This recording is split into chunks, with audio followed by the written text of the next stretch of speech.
बरसात के करे जोई जे मेन कब्रिस्तान में गंदो नाली जो पानी अचण जे करे असां उनखे चयो त भाई इनखे सफ़ाई करा। उन 48 कलाक टाइम तो न थियो। उन खां पोइ 2 ॾींहंनि खां पोइ वरी असां ॿीहर अल्टीमेटम ॾिनो न थियो। मजबूरन असां अलामती जनाज़ो खणी एहतजाज कयो। असां न की ज़ात खे घटो ॻाल्हायो, न कंहिं खे ब्लैकमेल कयो। असां हिकिड़ो सियासी ऐं मज़हबी अॻवान आहियूं।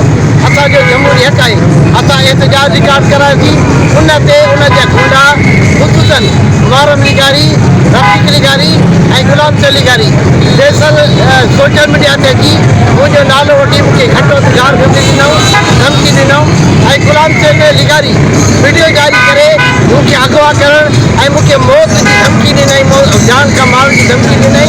मां इन जे करे असां SSP साहब खे अर्ज़ु कयो आहे, IG सिंध खां मुतालबो था कयूं, DIG हैदराबाद खां मुतालबो था कयूं त हिन गुंडनि खे ऐं दहशतगर्द खे जिन दादू ज़िले जो अमन सभा कयो आहे। मां पीस कमेटी जो मेंबर बि आहियां। अमन अमान चाहियूं था, असीं नथा चयो को फसाद थिए। मूं वटि पंहिंजी वॾी जमायत आहे, मूं वटि पंहिंजी बिरादरी आहे, पर मां ताक़त जो मुज़ाहिरो न कयो आहे। मां कानूनी रस्तो इख़्तियार कयो आहे। SSP साहब खे अपील कई आहे त हिन गुंडनि जे मथां कानूनी कार्रवाई कयो, हुनखे असां सां इंसाफ़ कयो वञे, मूंखे तहफ़ुज़ ॾिनो वञे। मूंखे इन मां ख़तरो आहे जान मां।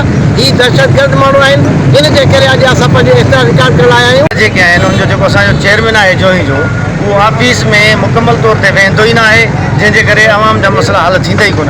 जॾहिं हिननि बरसातुनि में हालिया बरसातुनि में कब्रिस्तान पाणी सां फुल थी विया ऐं उन्हनि में गटर जो पाणी छॾियो वियो, जेको मेन नालो आहे जेको उतां ई उनजो क्रॉस करे थो।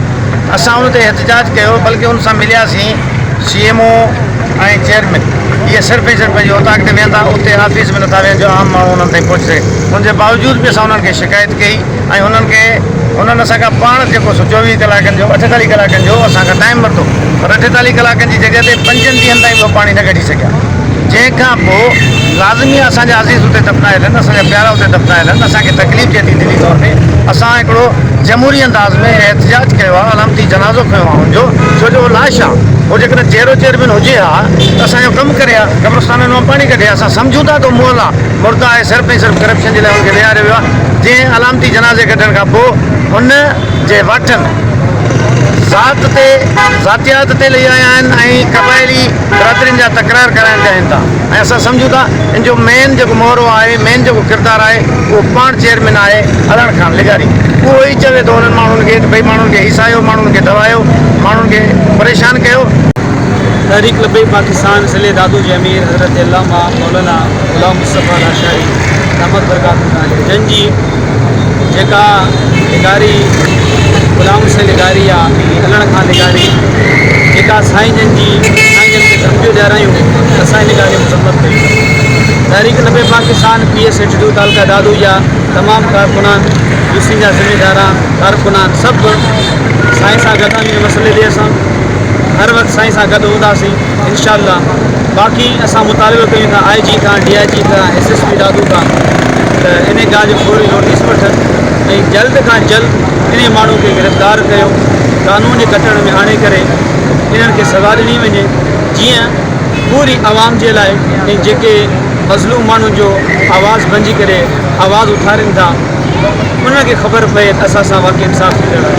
ॿुधाइण था चाहियूं त साईं को अकेलो न आहे, साईं सां पूरी पाकिस्तान जी तहरीक लबैक पार्टी गॾु आहे ऐं पंहिंजे पाण खे लॻाम ॾिए। जंहिंजो चमचो आहे उहो अल्लाह खान लिगारी जेको जोगी चेयरमैन आहे, उनखे बि इहा ॿुधाइण ॻाल्हि घुरिजे त पंहिंजे हिन चमचे खे लॻाम ॾिए। असां ही हिकिड़ी मज़हबी सियासी पार्टी आहे, हुनजे प्लेटफॉर्म ताईं तोखे पैगाम था ॾियूं। असां अहिड़ा बदतमीज़ी लफ़्ज़ ॻाल्हाइण नथा चाहियूं, पर एहतजाज हर कंहिंजो हक़ु आहे। साईं जेकॾहिं हुनजो अलामती जनाज़ो कढियो आहे, हुनजो मक़सदु आहे हुनखे सुजाॻ करणु आहे। अगरि तव्हां सियासी माण्हू आहियो ऐं सियासी नुमाइंदा आहियो त तव्हांखे एतिरो बर्दाश्त जो मादो हुजणु घुरिजे। ऐं जेको तो ॿोली ॻाल्हाई आहे, इहा इन सां तमामु हर कारकुन जी दिलि खे वॾो दिली सदमो पहुतो आहे, ॾुख पहुतो आहे। साईं असांजो ज़िले जो हिते लीडर आहे ऐं अमीर आहे ऐं हुनजे ख़िलाफ़ु जेके तो लफ़्ज़ ॻाल्हाइनि, ईअं सम्झो तूं साईं अकेलो न सम्झो आहे ऐं तूं हिकिड़ो मौलवी न सम्झ, पर हीअ असांजी तहरीक जो हर हिकु कारकुन तोखां बदिले वठण जे लाइ बि तयारु आहे। पर असां हिकिड़ो बर्दाश्त जो हिकिड़ो मुज़ाहिरो कयूं था, उनजो तो उन मां ग़लति फ़ाइदो ऐं को बि जेको आहे सियासी माण्हू जो को बि चमचो या सियासी माण्हू इन मां ग़लति फ़ाइदो न वठे। गटरनि जो पाणी तो मुकामनि में जेको छॾियो आहे या क़बरनि जी बेहरमती थो करे ऐं इहो पाणी असांखे कढाइजे, पर हिन पाणी कढाइण जे बजाय बहितर उन पाणी ॿियो बि छॾे ॾिनो ऐं जेके उते मोटर हुआ उहे हलाइण छॾे ॾिनई, मिशनूं खणाए वियो।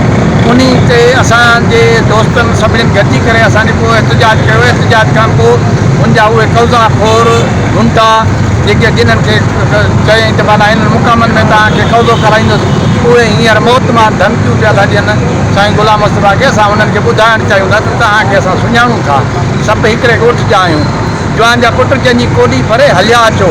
बाक़ी रही ॻाल्हि फ़ोननि ते बि ॻाल्हाइण जा इहो करणु इहा मुनासिबु न आहे।